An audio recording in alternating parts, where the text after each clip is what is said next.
ഞാൻ പലതവണ തിരുത്തി എഴുതുന്ന ആളാണ്. 5, 6, 7 ഒക്കെ തവണ മാറ്റി മറിച്ച് എഴുതുന്നു. ഉപേക്ഷിച്ച ചില അധ്യായങ്ങളുണ്ട്.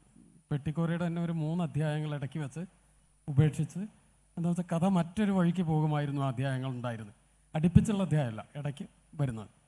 അങ്ങനെ മാറ്റിയ അധ്യായങ്ങളുണ്ട്.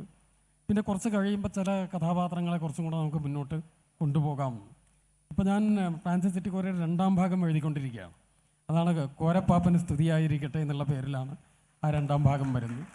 ആ 2ാം ഭാഗം എഴുതുന്നത് തന്നെ ഈ ഇട്ടിക്കോര എന്നുള്ള കഥാപാത്രത്തിനെ കുറേ കൂടെ മുന്നോട്ട് കൊണ്ടുപോകാനുള്ള ഒരു സാധ്യത തോന്നുന്നു.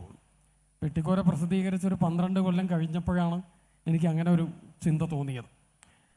നമ്മൾ സൃഷ്ടിച്ച കഥാപാത്രം അല്ലെങ്കിൽ ആ കഥാപരിസരം പുതിയൊരു കാലത്ത്, 15 കൊല്ലം കൊണ്ട് ലോകം വലിയ വേഗത്തിൽ മാറിയ ഒരു കാലമാണ്.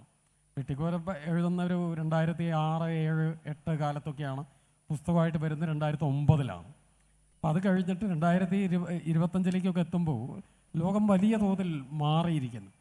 അപ്പോൾ സ്വാഭാവികമായിട്ടും എൻ്റെ കഥയ്ക്കും കഥാപാത്രങ്ങൾക്കുമൊക്കെ മറ്റൊരു തലത്തിലേക്ക് പോകാം.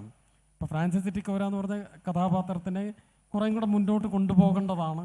അത് എൻ്റെ വായനക്കാരൻ പറഞ്ഞിട്ടുണ്ട്. എന്താണെന്ന് വെച്ചാൽ ഇട്ടിക്കോര എന്നുള്ള നോവൽ വളരെ അബ്രപ്റ്റായിട്ട് പെട്ടെന്ന് നിങ്ങൾ നിർത്തിക്കളഞ്ഞു എന്ന് വലിയ സങ്കടം പറഞ്ഞ വായനക്കാരുണ്ട്.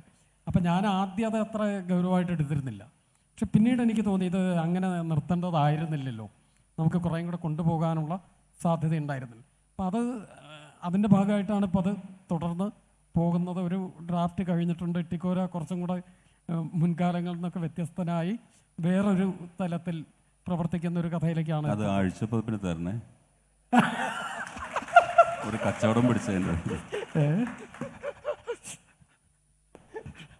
ഇനി രക്ഷയില്ല, തരാമെന്നല്ലേ പറയാൻ പറ്റൂ.